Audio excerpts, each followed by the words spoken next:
हाय संध्या।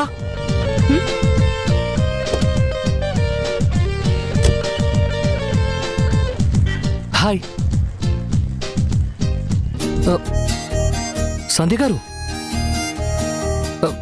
నేనండి ఆకాష్ని, మీ బాస్ మేనల్లుని. మీ ఆఫీస్కి వస్తే కేజీఎం కంపెనీ మనిషి అనుకుని చెడామడా తిట్టేశారు కదా, గుర్తున్నానా? గుర్తున్నారు. మరి గుర్తుండి కూడా అలా కొత్తగా చూస్తారేంటండి? అంటే మన మధ్య పరిచయం లేదు కదండి. లేకపోవటం ఏంటండి? నేనెవరో తెలియకపోయినా మీ కోపాన్ని పరిచయం చేశారు. ఆ తర్వాత ఒకరి పేర్లు ఒకరని తెలుసుకున్నాం. మా మామయ్య అయితే మీ గురించి చాలా గొప్పగా చెప్పేశాడు. అంతా ఆయన అభిమానం. మీరెక్కడికో వెళ్తున్నట్టున్నారు కదా, వెళ్ళండి. పొమ్మని చాలా పొలైట్గా చెప్పారండి. బట్ నేను వెళ్ళిపోతే మీరు ఇక్కడే ఉండిపోతారు. ఎందుకుంటాను? నాకు ఈ ఊరు కొత్త కాదు, ఈ రూటు కొత్త కాదు. బస్సో ఆటోనో ఏదో ఒకటి వస్తుంది, ఎక్కి వెళ్ళిపోతాను. ఏది రాదండి, ఎందుకంటే బస్సులు ఈరోజు స్ట్రైక్. ఏంటి స్ట్రైకా? అవునండి, ఈరోజు ఒక బస్సు ఆటో యాక్సిడెంట్ అయింది. 2 యూనియన్ల మధ్య పెద్ద గొడవ జరుగుతోంది. మోస్ట్లీ వాళ్ళ ప్రాబ్లం క్లియర్ అయ్యేంత వరకు సిటీలో బస్సు ఆటో ఏది తిరగదు. నో ప్రాబ్లం, నేను క్యాబ్ బుక్ చేసుకుంటాను.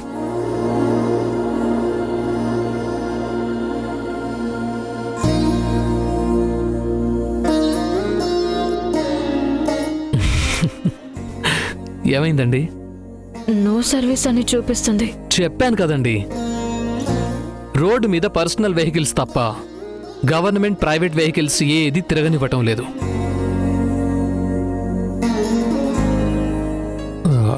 ఏంటలా చూస్తున్నారు? ఓ, అర్థమైంది. ఇప్పుడు వేరే ఆప్షన్ లేదు కాబట్టి నన్ను ఇంటి దగ్గర డ్రాప్ చేయమంటున్నారా? సారీ, నేను జస్ట్ ఇన్ఫర్మేషన్ చెప్పడానికే ఆగాను. ఒకవేళ మీరు డ్రాప్ చేయమని అడిగితే కాదని చెప్పలేను కాబట్టి ఖచ్చితంగా ఓకే అంటాను. నేను అడగను, మీరు ఆలోచించద్దు. ఏ వెహికల్ రాకపోతే నడిచైనా వెళ్తాను, కానీ మీకు శ్రమ కలిగించను. ఇన్ఫర్మేషన్ ఇచ్చినందుకు థ్యాంక్స్. మీరు వెళ్ళండి. No way! మా మామయ్య ఆఫీస్లో బెస్ట్ ఎంప్లాయీని ఇలా ఒంటరిగా రోడ్డు మీద వదిలేసి ఎలా వెళ్తాను? ఒంటరిగా ఉన్న సీతని రావణుడు ఎత్తుకెళ్ళిపోయినట్టు మీకేదైనా జరిగితే? అమ్మో, తలుచుకుంటేనే భయంగా ఉంది. ఎన్ని చెప్పినా నేను మీతో రాలేనండి. అదే ఎందుకండి? నేనేమైనా విలన్లా కనిపిస్తున్నానా? లేకపోతే నా మీదేమైనా పోలీస్ కేసులున్నాయని భయపడుతున్నారా? నేను చాలా మంచివాణ్ణండి బాబు. కావాలంటే మా మామయ్య కాల్ చేసి అడగండి. అడగండి.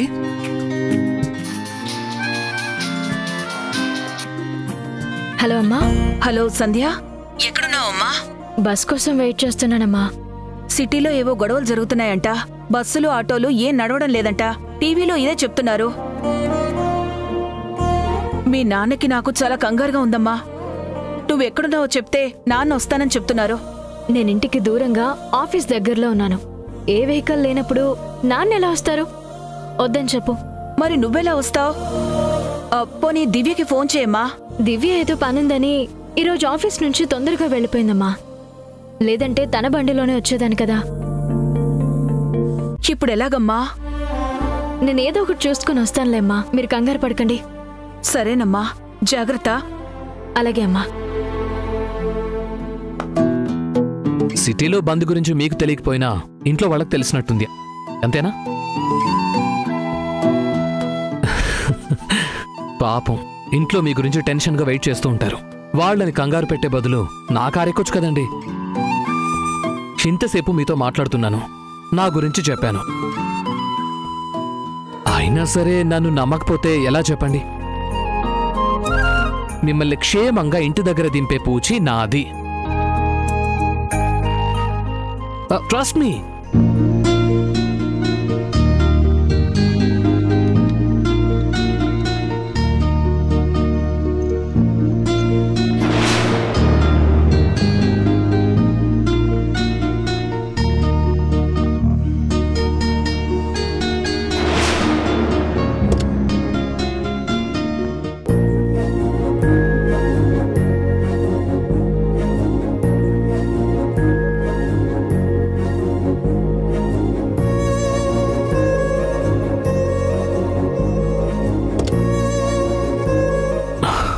అదేంటండి, లిఫ్ట్ కావాలి, హెల్ప్ కావాలని ఏమడకుండా కారెక్కేశారు? ప్రశ్న సమాధానం మీరే చెప్తున్నారు. అడిగే అవకాశం నాకెక్కడిచ్చారు? ఓ అవును కదా. ఎనీహో, కారెక్కినందుకు థ్యాంక్స్.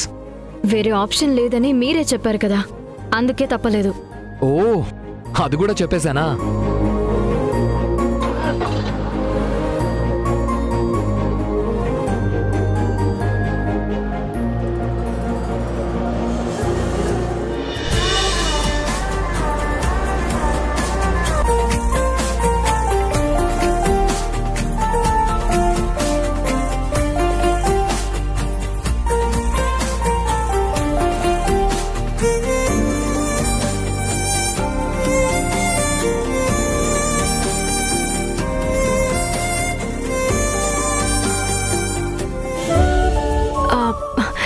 ఇక్కడ ఆపండి.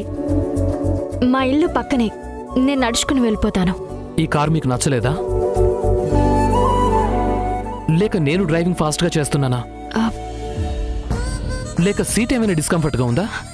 ఏం లేదండి, అంతా ఓకే. అయితే రిలాక్స్గా కూర్చోండి. అది కాదండి, ఇంత దూరం తీసుకొచ్చారు కదా, ఇంకొంచెం దూరం నడిచి వెళ్దామని అడిగాను. నడవడం అంటే మీకు చాలా ఇష్టంలా ఉంది. అంతగా నడవాలనిపిస్తే కార్లో కాళ్ళు అటు ఇటు మూవ్ చేయండి. అప్పుడు మీకు నడిచినట్టు ఉంటుంది, కారు కూడా వెళుతుంది.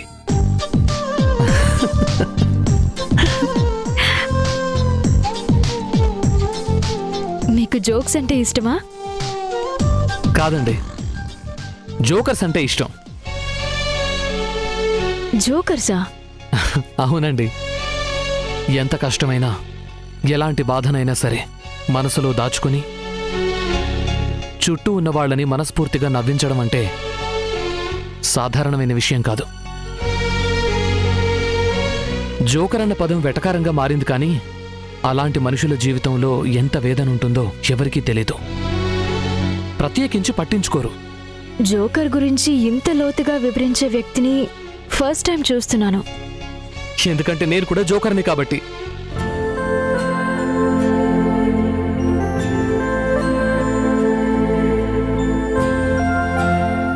ఏంటలా ఆశ్చర్యంగా చూస్తున్నారు? ఏంటి, నా నవ్వు వెనక కష్టాలుండవనుకుంటున్నారా? ఈ సంతోషం వెనక కన్నీళ్ళిమడవు అనుకుంటున్నారా?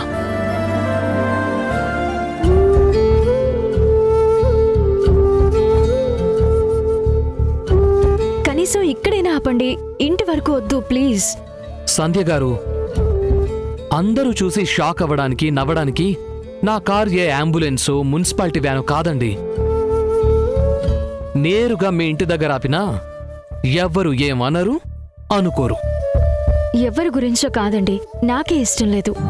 కాసేపు ఓపికతో మీ ఇష్టాన్ని పక్కన పెట్టి రిలాక్స్డ్గా ఉండండి. ఎందుకంటే మీరు వరిచి గీ పెట్టినా నా మీద మార్షల్ ఆర్ట్స్ ప్రయోగించినా నీ ఇల్లు వచ్చేంత వరకు మాత్రం ఈ కారు మాత్రం ఆపనుగాక ఆపను.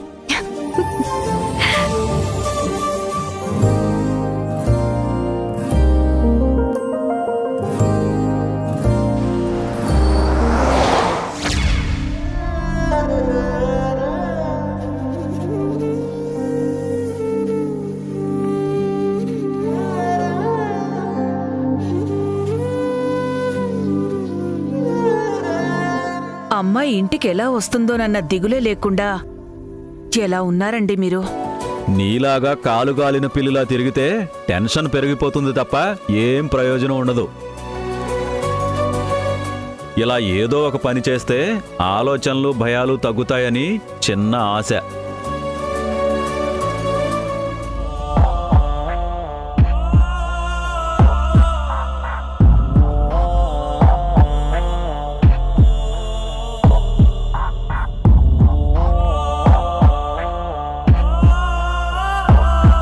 ప్రశాంతంగా ఉండు, ఏం గాబరా పడబాకు. అది కాదండి, నేను చెప్పేదేంటంటే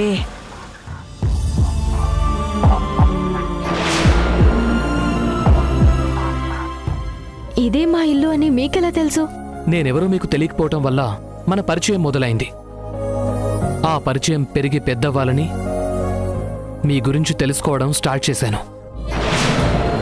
ఆ ప్రయత్నంలో భాగంగానే ఇంటి అడ్రస్ కనిపెట్టాను.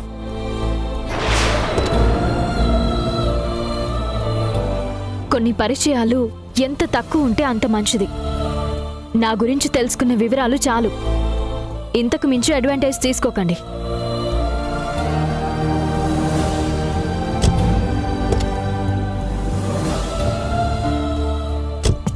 మీరు కోపంలో ఒక విషయం మర్చిపోతున్నారు. మీరు వద్దన్నా సరే ఇంటికి తీసుకొచ్చినందుకు థ్యాంక్స్ లాంటివి ఏమైనా చెప్పాలనుకుంటే చెప్పేయండి. ఎందుకంటే అడిగి చెప్పించుకోవడం నాకు అస్సలు ఇష్టం ఉండదు. Thank you. రండి రండి వెళ్దాం. కమ్ కమ్ కమ్ రండి.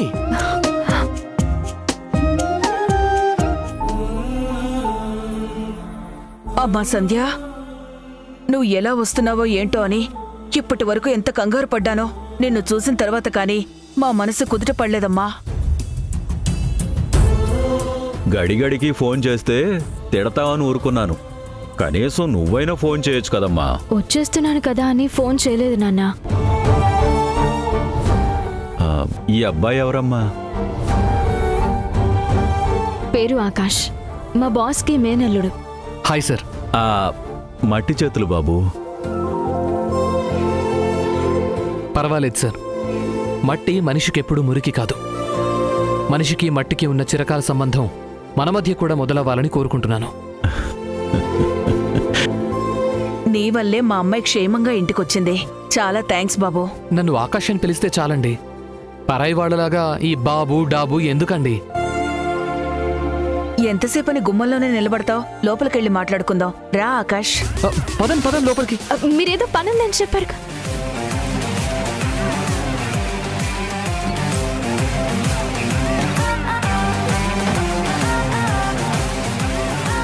5 నిమిషాలు కూర్చుని నీ చేతి కాఫీ తాగి వెళ్తాళ్లేమ్మా.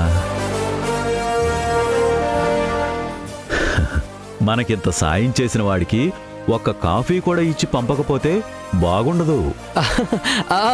కరెక్ట్గా చెప్పారు సార్, కరెక్ట్గా చెప్పారు.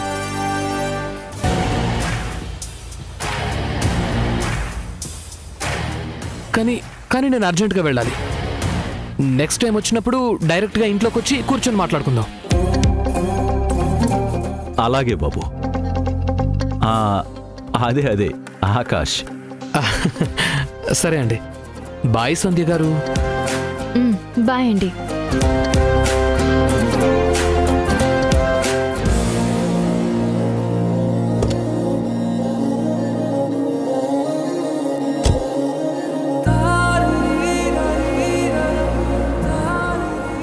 అబ్బాయి మాటలు పద్ధతి చాలా బాగున్నాయి కదండి.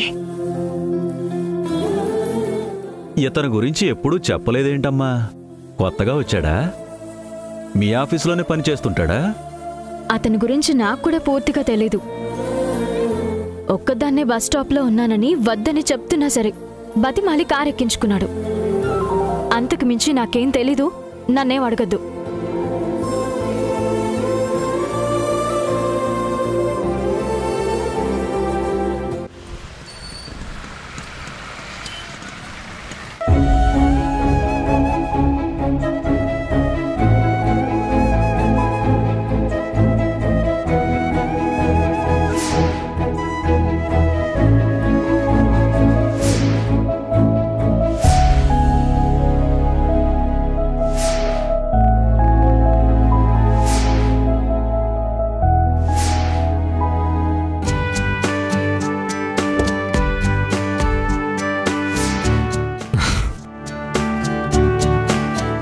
సంధ్య పేరుతో పరిచయమయ్యి కోపంతో మాటలు మొదలుపెట్టావు. అభిమానంతో దగ్గరయ్యే ప్రయత్నం చేస్తుంటే ఆత్మాభిమానంతో నన్ను దూరం పెడుతున్నావు. నీ కోపాన్ని వరంగా చూసే నేను ఎప్పటికీ పట్టువదలని విక్రమార్కుణ్ణవుతాను.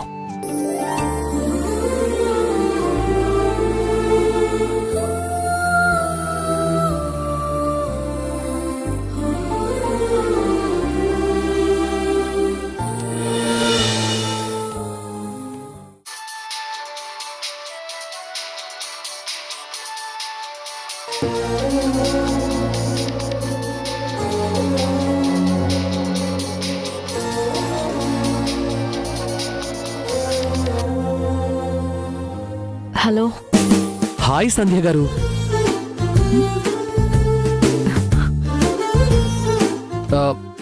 మీరు కూడా నా ఫోన్ కోసమే వెయిట్ చేస్తున్నారా? ఒక్క రింగికే లిఫ్ట్ చేశారు. ఎవరు మాట్లాడేది? ఏంటండి ఇది? ప్రతిసారి రేడియో జాకీలాగా నన్ను నేను పరిచయం చేసుకోవాల్సి వస్తోంది. నేనండి మీ ఆఫీస్లో కేజీఎంని, మీకు లిఫ్ట్ ఇచ్చిన డ్రైవర్ని. ఆకాష్ గారు? Yes, correct.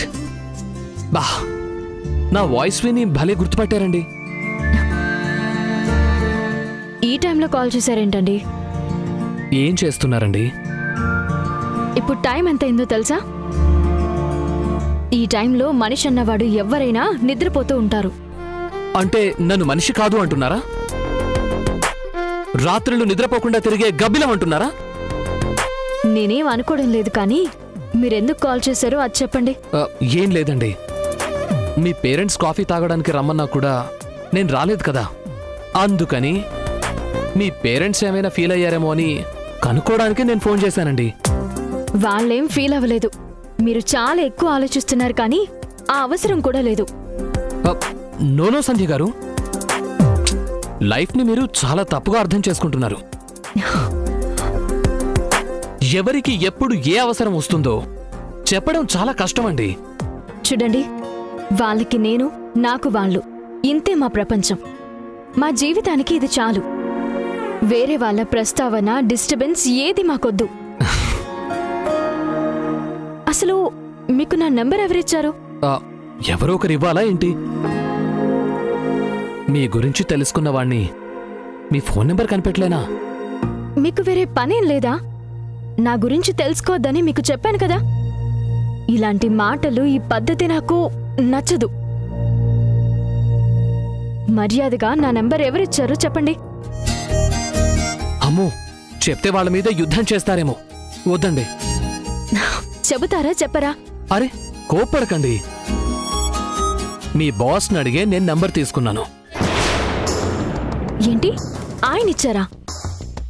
ఆయనకి నా గురించి పూర్తిగా తెలుసు. అయినా మీకెందుకు నంబర్ ఇచ్చారు? అందులో తప్పే ఉందండి. మనమేమి కొత్త వాళ్ళం కాదు.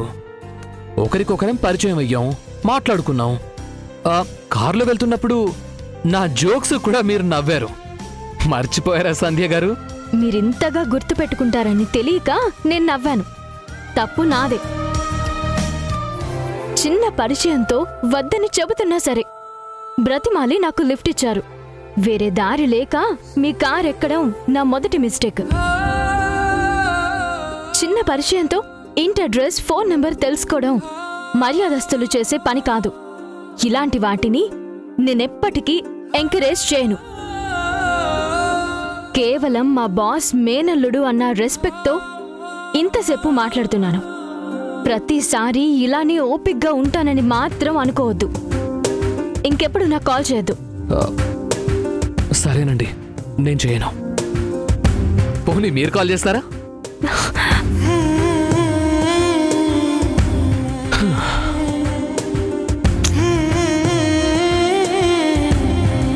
క్షీరసాగర మథనం జరిగినప్పుడు అమృతం కన్నా ముందు కాలకూట విషయం వచ్చినట్టు సంధ్యకి దగ్గరయ్యే ముందు ఈ కోపాన్ని భరించక తప్పదు.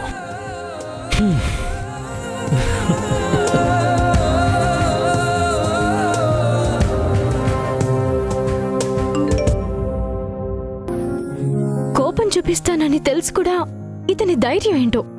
కొంచెం కూడా కామన్ సెన్స్ లేదు. ఇలాంటి వాడికి ఎంత దూరంగా ఉంటే అంత మంచిది.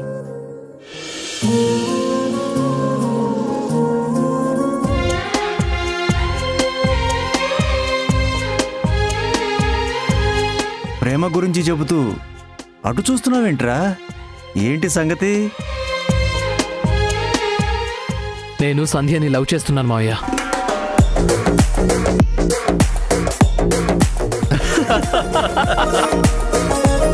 మీరు బలం అనుకున్న ఒక్కొక్కరిని నా గ్రిప్లోకి తీసుకున్నాను. ఇక మీరు తప్పించుకోలేరు.